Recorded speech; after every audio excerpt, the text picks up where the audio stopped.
And welcome everybody to this episode of Austin and Friends. I am here and happy to have my cousin K.Finch, Kellie Finch of K.Finch Photography. Kellie, thank you so much for joining us today. I You're definitely welcome. appreciate it. For those out there who may not know, Kellie is a published photographer out of the Baltimore metro area. Kellie, tell our viewers a little bit about yourself and what is it you do.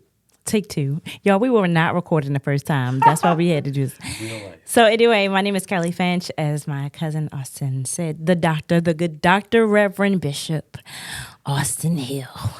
My name is Kellie Finch. I'm a branding and lifestyle and wedding photographer based in Baltimore, Maryland. Well, my studio is Faven Creative Studio in Randallstown, Maryland. And I take pleasure in photographing women entrepreneurs, of course, couples, and people in business. That's like my jam. So, yeah. Excellent, excellent. So thank you, Kellie, for that.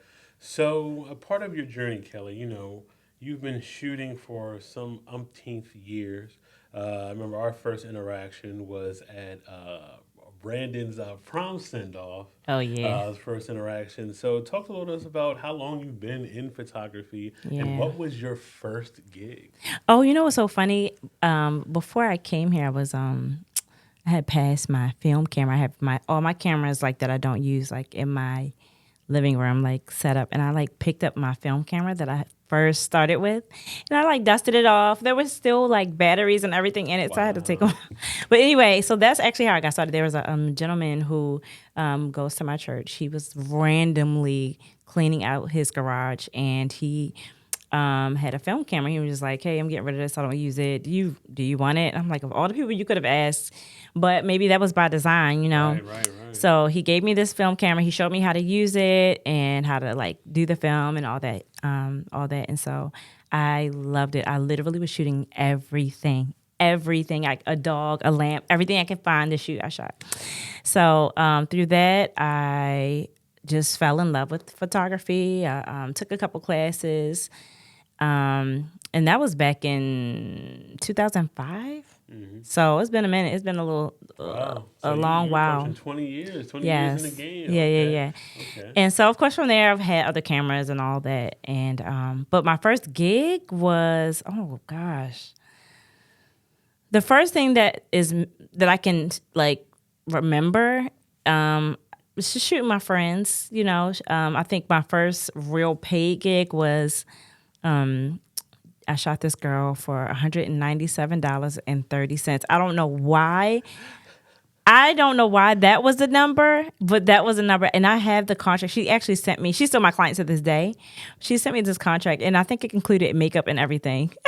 So, I mean, it was fire. I mean, even my work. But, so yeah, that was like my first gig. And then from there, I think I shot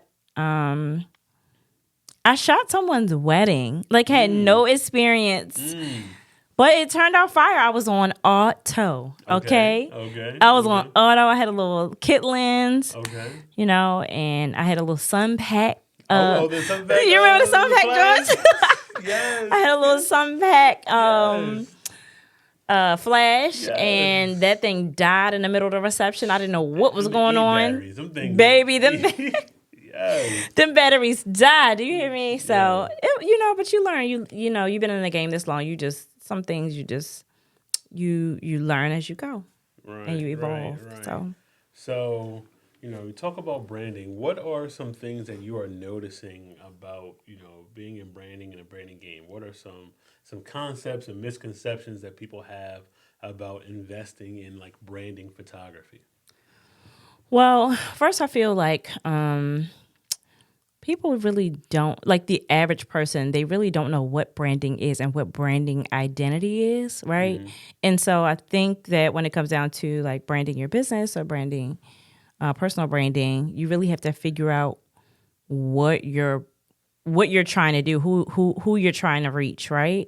And so I think a lot of times people think their brand is their logo, and that's not it. Right. Your brand is not your logo. Your brand people should be able to see what you offer and know that it's you. Right. Right? by it being colors, imagery, sometimes sounds, some things like jingles. Like we can hear the beginning of a jingle and know, oh, that's so and so's, or that's this place's jingle, or this is that show's jingle. If that makes sense. So that all of that is branding. Like all of that is branding. So I think we as creatives, and if we're offering products of branding, we need to be able to educate our clients on branding. So that's one part of it. But two, I work with a lot of business owners, a lot of female entrepreneurs of color. That's kind of my niche right now. And we just have, before I pick up my camera, like we kind of go through and look at like, okay, so what are your branding colors? Who are you trying to reach? Who's your target audience? And all of that plays a part into branding. So, Right. yeah. Right. No, I mean, I think you have a great point. A lot of clients, like, I'll see, oh, I'm rebranding, and I'm saying to myself, are you really rebranding, or are you creating new imagery that is needed to help, push yourself forward, right? Like when I think of a rebrand, I think of like Dunkin' Donuts, right? So Yeah. like My Dunkin' favorite. Donuts, when they first came out, like they were focused around donuts and coffee. Like Yeah. that's what they were, That's it. right?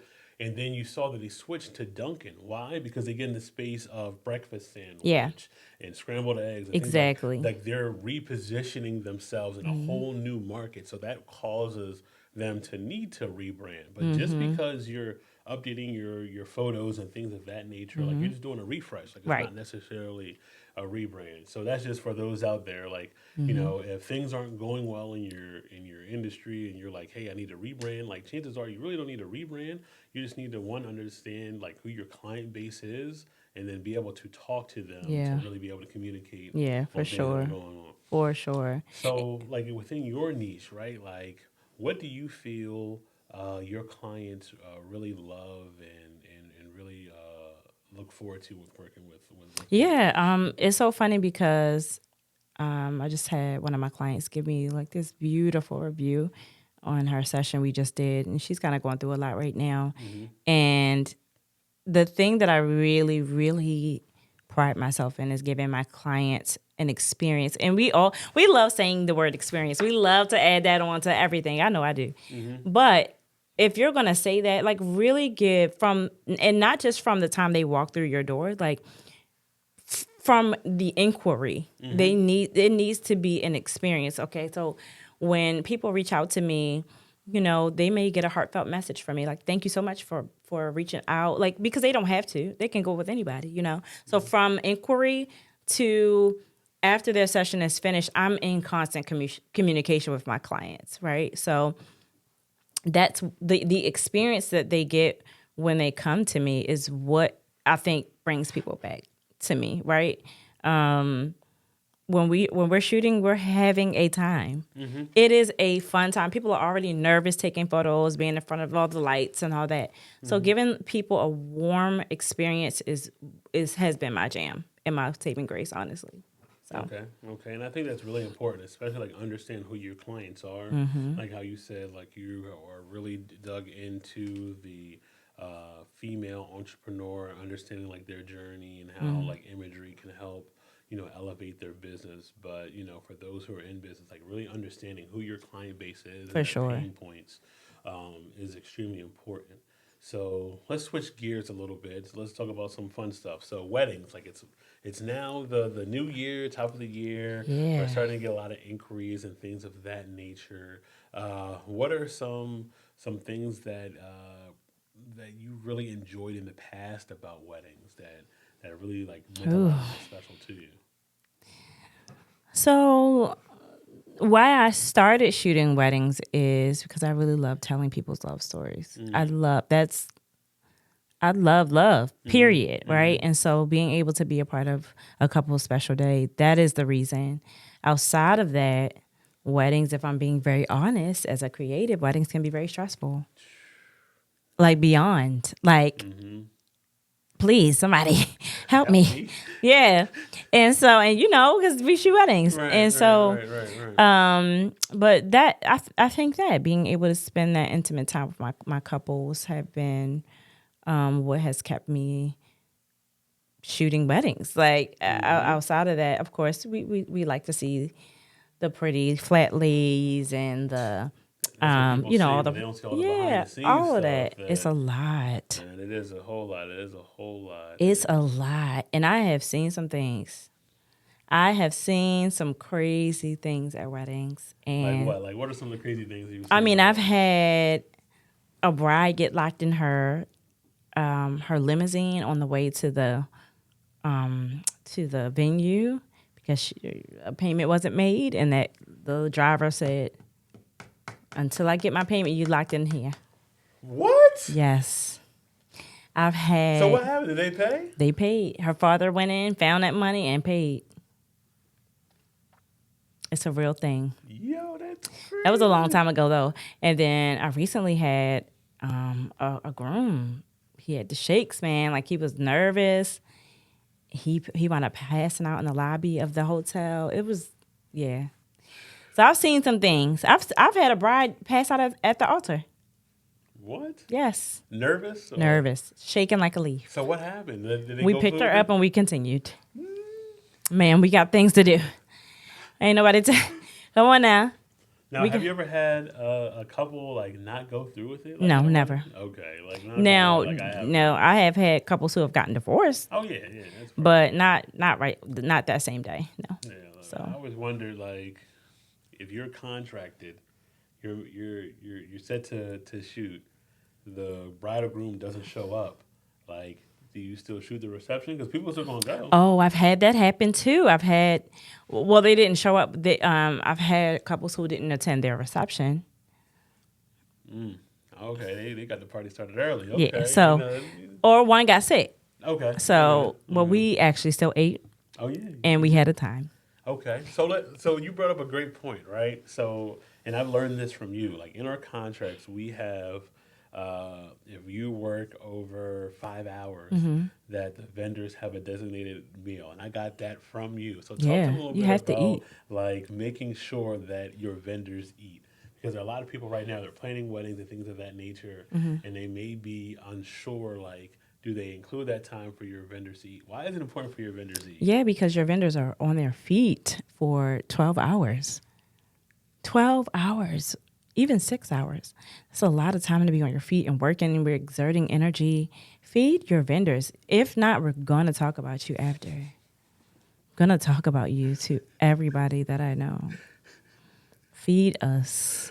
The one thing that I love to do is eat. What are you doing? Why are you not feeding your vendors? Okay, anyway, No, feed no, your vendors, please. you hit a great point. You hit a Yeah, great point. yeah. And It's outside of, tacky.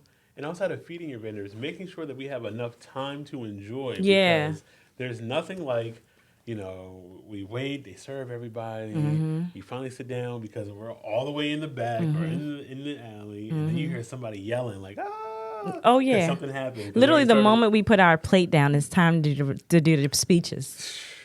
every It single without fail. time. Like we just so this is why we tell planners to make sure your vendors should be eating right after the bride and groom. When the bride and groom get served, the vendors need to be eating so that they can get back and finish their job. Right. No, right. And so far too often, like, oh, we'll serve you after everybody else serves. I'm like, all right. Right. And then or not at all or cold or whatever. Like, yeah. So Listen. So yeah, make sure you feed your vendors. Yeah. Like, they will be over the moon happy. So all right. So we're talking about weddings and things of that nature. A new growing trend, and this is actually something that near and dear to me because you shot our wedding, right? And I tell everybody, I did shoot your like, wedding. whenever somebody talks about it or asks, like, "Oh, where'd you get married at?" I tell people I got married in the alley. You actually got married in a parking lot. It wasn't an alley. It was a parking lot. It's always an interesting Yeah. conversation starter. But, that was really like COVID was the real birth of like the elopement in micro weddings. So, in your opinion, which do you prefer? Do you prefer the traditional like 8 hour or micro? It depends. Why? It depends on the couple. It depends. But micro weddings are easy sometimes.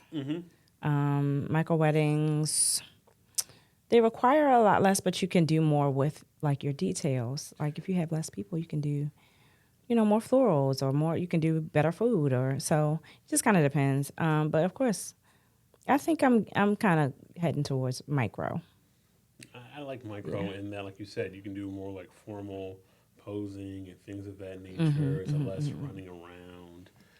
So don't get me wrong. I mean, traditional definitely like for those who like plan out and for those who are wondering, get a day of coordinator or a planner. Like you're going to need it because you don't want all the stress to be on you. And that's like something else that I also learned from you, like having a plan, making sure it's mapped out, making sure you ask questions, you send the questionnaire. A lot of those processes I've gotten and picked up from you. So